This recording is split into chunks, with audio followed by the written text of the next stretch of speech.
देखो अब हम यहाँ पे देखेंगे ओम का नियम। ओम का नियम हम कैसे समझते हैं, उसके लिए एक परिपथ यहाँ पे बनाया है। यहाँ पे आप समझिए इस परिपथ में क्या है, एक बल्ब ये लगा हुआ है। बल्ब जो है इसमें देखोगे ये एक प्रतिरोध लगा हुआ है आर, ठीक है। ये क्या प्रतिरोध है, इस तार से प्रतिरोध के आगे आप देख रहे हो यहाँ एक बैटरी लगी हुई है। ये बैटरी का धन सिरा है, ये ऋण सिरा है, क्लियर। बैटरी के इन दोनों सिरों पर एक वोल्ट मीटर लगा हुआ है। ये वोल्ट मीटर अभी हमने आपको बताया क्या नापेगा, विभव मापेगा कि बैटरी है इनका विभव जो है कितना होगा, ठीक है। ये विभव मापेगा। आगे देखोगे यहाँ से हम क्या देख रहे हैं, यहाँ पे एक कुंजी हमने लगाई है और ये कुंजी को हमने खुला रखा है। खुला इसलिए रखा है कि खुला रखोगे तो धारा भी नहीं बह रही है, जैसे इसको बंद कर दोगे तो धारा बह, और जो धारा बहेगी तो कितनी बह रही है, इसको नापने के लिए हमने इस तरफ ये अमीटर लगाया है। क्या लगाया है, अमीटर। समझ पा रहे हो कि नहीं, ठीक है। तो अब यहाँ पे हम देखेंगे क्या, अब मान लेते हैं यहाँ पे हम परीक्षण करेंगे ये पूरे प्रयोग में। इस तरफ आप देखोगे इधर हम लिखेंगे विभव या विभवांतर, विभवांतर या वी, और इस तरफ हम क्या लिखेंगे, धारा। क्या लिखेंगे, धारा आई। यहाँ पे आपको ध्यान समझना है। देखो इधर हम यहाँ पे क्या कर रहे हैं, सबसे पहले हमने क्या किया, जैसे ही यहाँ पे हमने इस कुंजी को बंद कर दिया, कुंजी को बंद कर दिया, यहाँ से धारा बहना शुरू हो जाएगी। और हम मान लेते हैं कि शुरू में जो इसका विभवांतर है इस बैटरी का, उस बैटरी का विभवांतर शुरू में जो है कितना है, मान लेते हैं वो 100 वोल्ट है। कितना है, 100 वोल्ट, ठीक।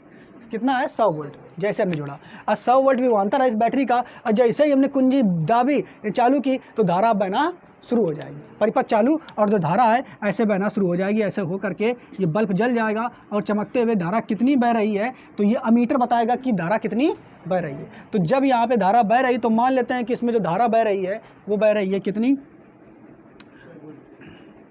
20 एम्पियर। कितनी बह रही है, 20 एम्पियर की धारा बह रही, ठीक।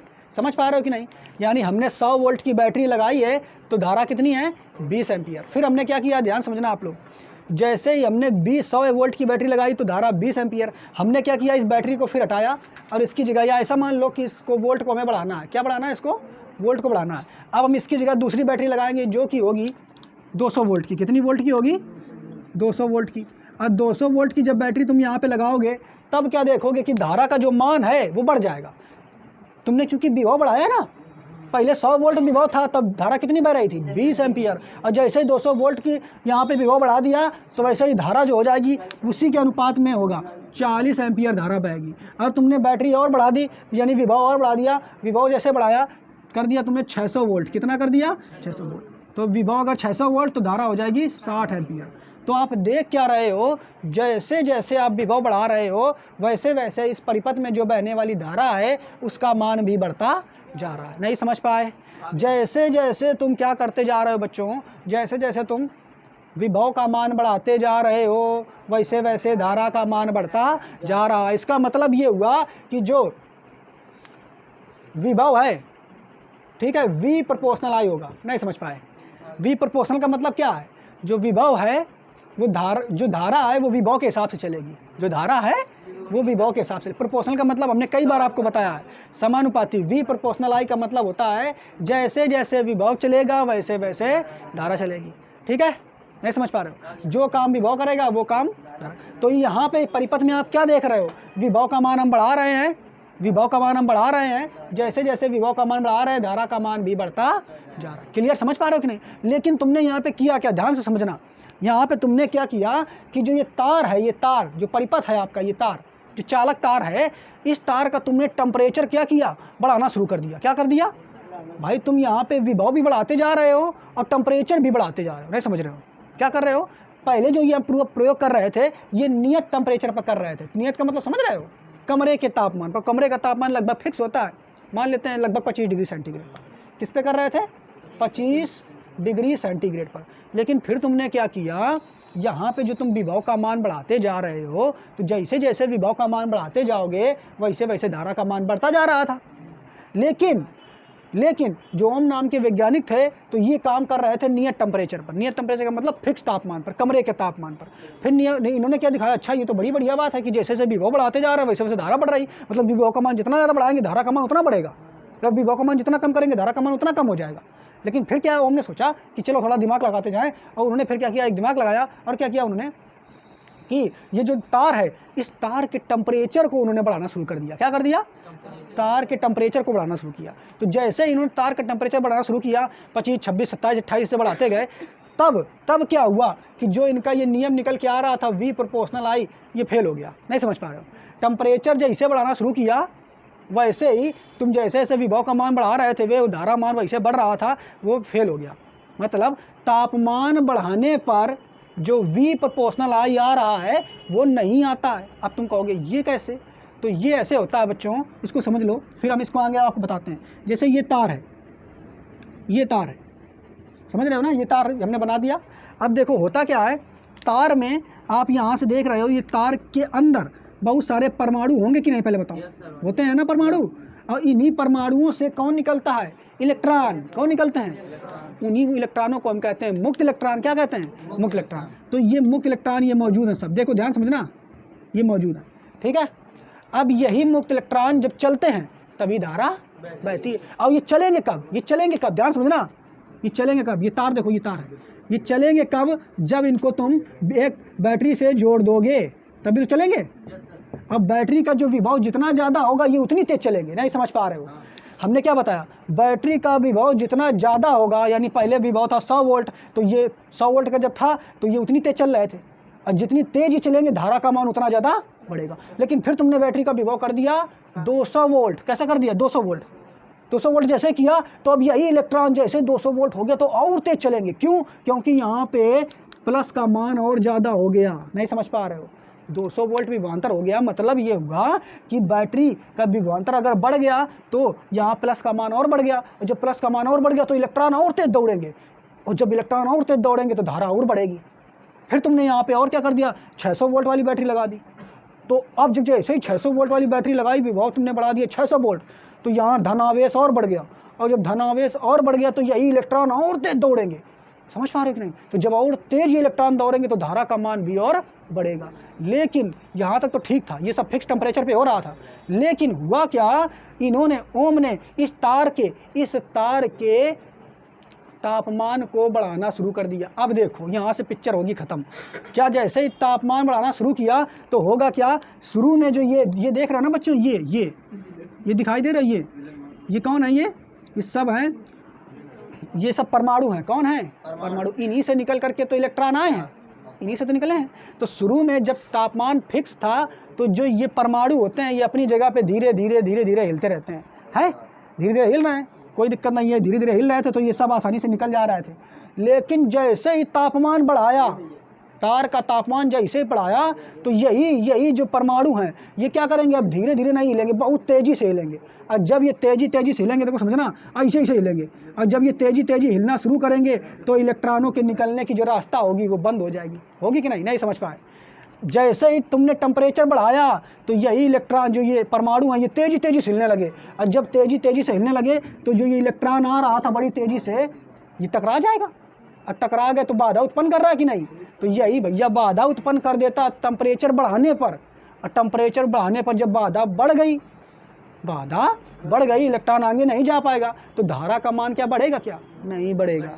तो टेम्परेचर बढ़ाने पर ओम का जो नियम है वो फॉलो नहीं करता है। क्यों? क्योंकि इसके अंदर तार के अंदर जो प्रतिरोध है वो बढ़ जाता है। जो प्रतिरोध कैसे बढ़ जाता है तो बताओगे, तार के अंदर जो परमाणु होते हैं वो तेज़ी से कंपन करने लग जाते हैं, और जब ये तेज़ी से कंपन करेंगे तो इलेक्ट्रॉन जो बड़ी आसानी से निकल जा रहा था अब वो आसानी से नहीं निकल पाएगा, और अगर आसानी से नहीं निकल पाएगा तो धारा का मान घट जाता है।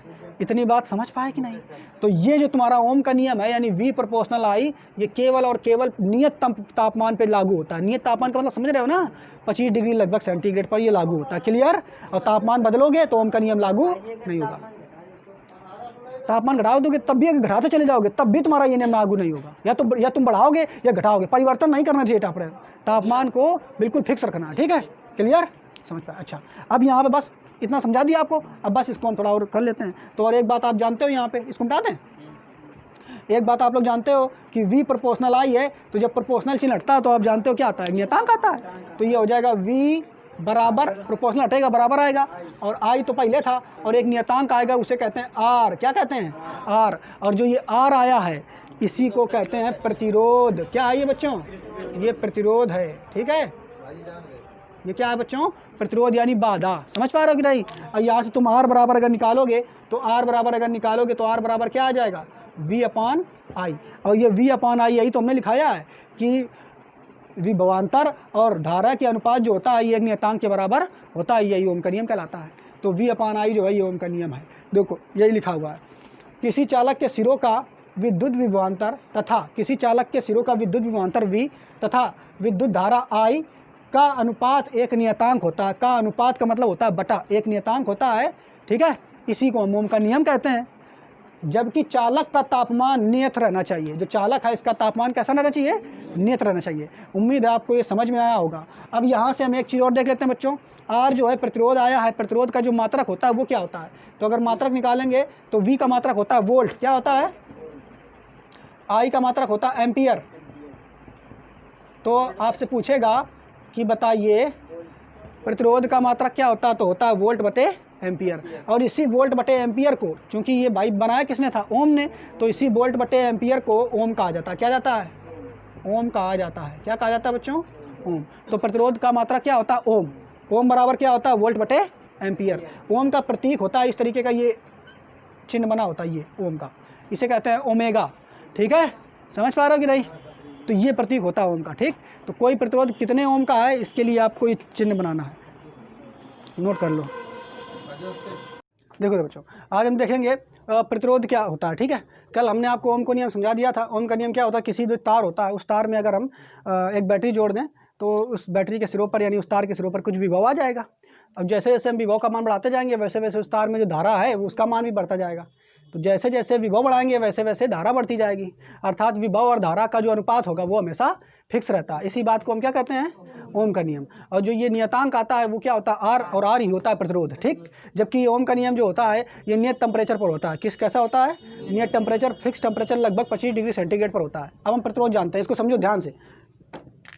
देखो जैसे ये तार है, इसको थोड़ा सा बड़ा बना रहा ताकि आपको अच्छे समझ में आए।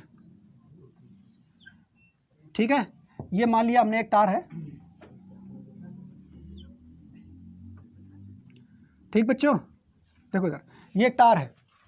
अब यहाँ पे आप समझोगे, हमें मालूम है, एक चीज़ और समझ लो, प्रतिरोध का मुख्य मतलब होता है वास्तव में जो हिंदी में अर्थ होता है वो होता है बाधा। प्रतिरोध का मतलब होता है क्या? बाधा। देखो बाधा का मतलब कैसे समझ सकते हो आप? ऐसा समझो, जैसे मान लो आपको यहाँ से कोचिंग से अपने घर तक जाना है, तो घर तक जाओगे, सड़क से जाओगे, है ना? और तुम मान लो पैदल जा रहे हो, दौड़ते हुए जा रहे हो, कैसे भी जाओ, तो जब जा रहे हो रास्ते में ज़्यादा लोग आपको ना मिले तो बड़ी आसानी से तुम निकलते चले जाओगे कि नहीं?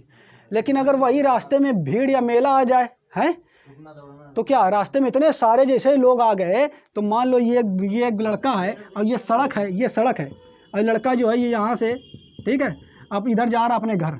तो रास्ते में अब क्या हुआ, जब शुरू में ये जा रहा था तो सड़क खाली थी, और जब खाली थी तो दौड़ते हुए बड़ी आसानी से पहुंच गया है, पहुंच गया कि नहीं, कोई दिक्कत नहीं। लेकिन हुआ कि अगले दिन जब ये अपने घर जा रहा था तो रास्ते में क्या हुआ है, श्री राम का जो है नारा लगाते हुए बहुत सारे लोग मिल गए ऐसे। अब बहुत सारे जब लोग मिल गए तो अब ये क्या पहुंच पाएगा बड़ी आसानी से? नहीं पहुंच पाएगा। और ये सब जो आ गए इसके रास्ते में क्या बाधा उत्पन्न कर रहा है? क्या उत्पन्न कर रहा है? अब ये बड़ी आसानी से नहीं पहुंच पाएगा। क्या उत्पन्न कर रहा है? बाधा। अर्थात ये अगर साइंस की भाषा में कहे तो ये सब प्रतिरोध उत्पन्न कर रहा है। इसके लिए ये सब कौन है? प्रतिरोध। बिल्कुल इसी तरीके से तार में होता है, बिल्कुल इसी तरीके से तार में होता है। देखो तार में धारा कैसे बहती है? इलेक्ट्रॉनों के चलने से। कैसे बहती है? इलेक्ट्रॉन चलेगा तो आवेश चलेगा। भाई इलेक्ट्रॉन अपने ऊपर सवार किसको किया रहता है? आवेश को। आवेश को अपने ऊपर लाद लेता है और फिर दौड़ता है, और जब आवेश को लेकर के दौड़ेगा तभी धारा बहेगी। समझ पा रहे हो कि नहीं? इलेक्ट्रॉन अपने ऊपर आवेश को लादेगा और दौड़ेगा, और आवेश चलेगा तो धारा बहेगी।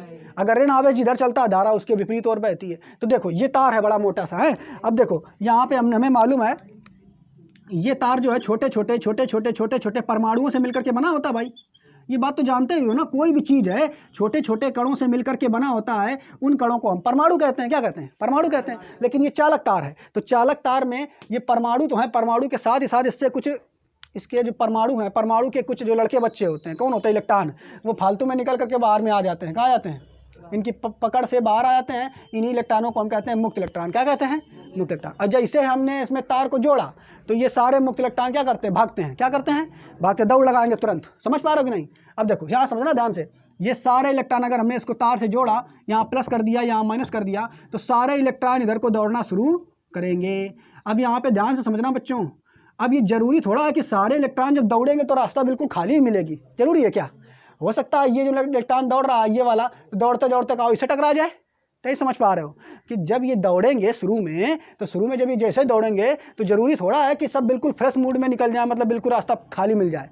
तो जिनको खाली रास्ता मिल गई बिल्कुल, उनके लिए तो कोई दिक्कत नहीं, कोई बाधा नहीं है, वो बड़ी आसानी से निकल जाएंगे, अर्थात धारा बहाने में बहुत सहायक होंगे। लेकिन कुछ इलेक्ट्रॉन इसे मान लो ये बेचारा है दौड़ रहा था और रास्ते में ये अपने पेरेंट्स से टकरा गया, पेरेंट्स मतलब जिससे निकला हुआ है, तो उससे जा करके टकरा गया। तब उसके पेरेंट्स, इसके पेरेंट्स निकल गया था पहले भाई, हैं अपने घर को छोड़ के चला गया था बाहर कि हम जा रहे हैं घूमने। और जब ये दौड़ रहा था तो रास्ते में इसके पेरेंट ने देख लिया, रही है मतलब लड़का जा रहा है, पकड़ो पकड़ो, और रास्ते में टकरा गया। और टकरा गया तो इसके पेरेंट ही इसकी गति में बाधक उत्पन्न कर रहे हैं। तो इसके पेरेंट जो हैं, अर्थात ये परमाणु जो हैं, इसी के परमाणु, यही सब क्या है, इसकी गति में बाधा उत्पन्न करते हैं। बात समझ पा रहे हो कि नहीं? इसी की गति में बाधा उत्पन्न कर रहे हो। तो मतलब आपसे कहेगा कि जो विद्युत तार होता है, उस तार में जो प्रतिरोध या बाधा कौन उत्पन्न करता है? तो जो इलेक्ट्रॉन है, तो इलेक्ट्रॉन के जो माता पिता अर्थात परमाणु जिससे वो निकल के आया है, तो जो उसके अंदर परमाणु होते हैं वही बाधा का कार्य करते हैं, अर्थात प्रतिरोध का कार्य करते हैं। नहीं समझ पाए? इतना समझ पाए कि नहीं? अब देखो इसमें क्या होगा, इसको समझो ध्यान से। अब जैसे आपकी समझ लो, हमने क्या किया, इस तार को गर्म करना शुरू किया। क्या किया? गर्म करना शुरू किया। अब देखो, जैसे इस तार को हम गर्म करना शुरू करेंगे तो आप जानते हो ये बात कि कोई भी धातु जो होती है, समझना ध्यान से, कोई भी धातु जो होती है, ये मान लेते हैं धातु है, ठीक, जिसका ये तार बना एल्युमिनियम का मान लेते हैं, तो इसके ये अणु, ये जो अणु होते हैं ये बहुत पास पास होते हैं, ऐसे होते हैं ना। और जब ये ठंडा होता है तो ये अणु बिल्कुल शांत बैठे रहते हैं, ऐसे कुछ नहीं करते हैं, ज़्यादा कुछ नहीं करते। लेकिन जैसे तुम इसको गर्म करोगे तो ये क्या करते हैं, ये गति करना चालू करते हैं। लेकिन गति कैसा, एक ही जगह पे बहुत तेज़ी से हिलने लगेंगे, बहुत तेज़ी से। कैसे? देखो, शुरू में जो ये परमाणु हैं ये बिल्कुल ज़्यादा गति नहीं करते हैं, लेकिन जैसे ही तुम इसको गर्म करोगे तो ऐसे यही सारे परमाणु अपनी जगह पे ऐसे ऐसे तेज़ी तेज़ी हिलने लगते हैं। नहीं समझ पा रहे हो? ऐसे तेज़ी तेज़ी हिलने लगते हैं। देखो शुरू में जब टेम्परेचर आपका 25 डिग्री सेंटीग्रेड था तो यही परमाणु बिल्कुल आसानी से बैठे हुए थे, अर्थात बाधा कम थी। बाधा कैसी थी? कम थी। कोई एक आध परमाणु भले, कोई एक आध मुक्त इलेक्ट्रॉन भले टकरा गया तो उसके लिए बाधक हो जाएगा। तो बाधा शुरू में कम थी, लेकिन जैसे तुमने टेम्परेचर बढ़ाया तो टेम्परेचर बढ़ाने पे होगा क्या कि जो ये परमाणु हैं ये अपनी ही जगह पे ऐसे मोशन करेंगे। देखो ऐसे ऐसे चक्कर लगाना, ऐसे चक्कर लगाते होंगे। समझ पा रहे हो नहीं? ऐसे से गति करने लगेंगे। और जब ये ऐसे से गति करेगा तो भैया पहले इतनी जगह कवर कर रहा था, अब तो इतनी जगह कवर करेगा ना। और ये वाला भी ऐसे करेगा। देखो पहले इतनी जगह कवर कर रहा था, और जैसे ही तुमने ताप बढ़ाया तो अब कितनी जगह कवर करने लगा, इतनी करने लगा कि नहीं? और ये सब भी ऐसा ही करेंगे, सब इतनी जगह कवर करने लगेंगे। समझ पा रहे हो कि नहीं? तो जब इतनी ज़्यादा जगह कवर करने लगेंगे तो ये वाला बेचारा जो चुपके से निकल जा रहा था, हैं शुरू में यहाँ पे इतनी ज़्यादा जगह खाली थी तो बड़ी आसानी से निकल जा रहा था, बाधा कम थी उसके लिए। लेकिन जब अब जो इनके ये पेरेंट्स हैं ये इतनी तेज़ी से डांस करने लगे कि नहीं भैया सब पूरा रास्ता मेरा ही है, समझ पा रहे हो? तो जैसे ही निकलेगा तो जा करके टकरा जाएगा कहीं ना कहीं, और जहाँ टकराया तो उसके लिए अब ये बाधक हो गया। तो इसीलिए जब किसी तार को हम गर्म करते हैं तो बाधा बढ़ जाती है। क्या हो जाती है? बाधा बढ़ जाती है, अर्थात प्रतिरोध बढ़ जाता है। क्लियर? क्यों बढ़ जाता है ये बात समझ पाए? दूसरी बात और देखो, अब समझना एक दूसरा। देखो मान लेते हैं दो तार लेते हैं, देखो एक ये पहला तार है, एक और दूसरा तार लेते हैं, एक और दूसरा तार लेते हैं। और जो दूसरा तार है ये इतना लंबा है, देखो जरा समझना बच्चों, दूसरा तार जो है इतना लंबा है। आपसे पूछेगा बताइए इस तार में ज़्यादा बाधा होगी कि इस तार में ज़्यादा बाधा होगी? दोनों की मोटाई लगभग हम मान लेते हैं बराबर है। बात ध्यान समझना, क्या बताया कि पहला वाला जो तार है दूसरा वाला तार है, इसकी लंबाई ज़्यादा है और दूसरे वाले तार की लंबाई कम है, लेकिन दोनों की मोटाई बराबर है। यहाँ बराबर दिख नहीं रही, लेकिन हम मान लेते हैं कि दोनों की मोटाई बराबर है। तो पूछेगा कि बताइए बाधा इसमें ज़्यादा होगी कि इसमें, किसमें ज़्यादा होनी चाहिए? बताओ। हमने ये पूछा कि जो पहला तार आपको दिख रहा है ये छोटा है और दूसरा वाला तार जो है ये कैसा है? लंबा है, ठीक है? तो ये पूछ रहे हैं कि बाधा इसमें ज़्यादा होगी कि इसमें? तो देखो यहाँ समझ लेते हैं बच्चों, अगर समान मोटाई के दो तार हैं, अगर समान मोटाई के दो तार हैं और एक की लंबाई ज़्यादा है और दूसरे की लंबाई कम है, तो बाधा किस में ज़्यादा होगी? ज़्यादा वाला जो लंबा तार है उसमें बाधा ज़्यादा होगी। क्यों? इसको समझ लेते हैं। क्योंकि मान लेते हैं कि ये मुक्त इलेक्ट्रॉन है भाई, ये वाला, इसको यहाँ से अब वहाँ निकलना है बाहर, ठीक। अब देखो, इसको यहाँ से वहाँ निकलना है तो रास्ते में इसके पेरेंट लोग बहुत हैं कि नहीं? देखो ऐसे बहुत सारे हैं, इतना ज़्यादा इसको रास्ता चलना है, तब ये जा कर के लास्ट में पहुँचेगा, है। तो जब ये यहाँ और इसको यहाँ पे इस वाले तार में देख लो, तो यहाँ पे भी एक इलेक्ट्रॉन है, इसको मान लो यहाँ पे, इधर मान लेते हैं, इसको भी वहाँ पहुँचना है, इसको केवल यहाँ निकलना है, ठीक। तो जब ये वाला इलेक्ट्रॉन यहाँ से वहाँ तक चलेगा तो ये जाएगा, तो हो सकता है इनमें से किसी एक आध से टकरा जाए, समझ पा रहे हो कि नहीं? लेकिन ये वाला इलेक्ट्रॉन तो निश्चित जब जाएगा, इतने सारे लोग इसको पकड़ने वाले हैं, तो पक्का किसी ना किसी से टकराएगा। बाधा का सामना ये ज़्यादा करेगा, ये बाधा का सामना ज़्यादा करेगा। तो जो लंबा तार होता है उसका प्रतिरोध ज़्यादा होता है, जबकि जो छोटा तार होता है उसका प्रतिरोध कम होता है, बशर्ते दोनों तारों की मोटाई बराबर होनी चाहिए। ये बात याद रखोगे। जैसे ये तार और ये तार, दोनों की इनकी मोटाई जो है बराबर है, लेकिन मान लेते हैं ये एक हो गया तार और ये अकेले है, तो पूछा जाए इसका प्रतिरोध ज़्यादा है कि इसका, तो इसका ज़्यादा होगा। क्योंकि इसका ज़्यादा होगा, क्योंकि इसमें रास्ता ज़्यादा है। तो रास्ता ज़्यादा यानी करंट ज़्यादा, तो बाधा ज़्यादा उत्पन्न करेंगे। समझ पाया कि नहीं? अच्छा, अब और समझो। तो दो चीज़ें आपको समझ में आ गई होंगी कि जो बाधा होती है इलेक्ट्रॉनों के लिए, या धारा में बाधा क्या उत्पन्न करते हैं। तो उसमें जो आप देख रहे हो इलेक्ट्रॉन के जो परमाणु होते हैं वही बाधा उत्पन्न करते हैं। दूसरी बात हमने आपको ये बता दी, तार जितना ज़्यादा लंबा होगा बाधा उतनी ज़्यादा होगी। अब एक चीज़ और समझना, मान लेते हैं एक तार बच्चों ये है, ठीक, एक तार ये है और दूसरा तार भी इतना ही लंबा है, लेकिन दूसरा तार जो है वो इतना बड़ा है। अब आपसे पूछा जाए, बताइए अब किसमें बाधा या प्रतिरोध ज़्यादा होगा?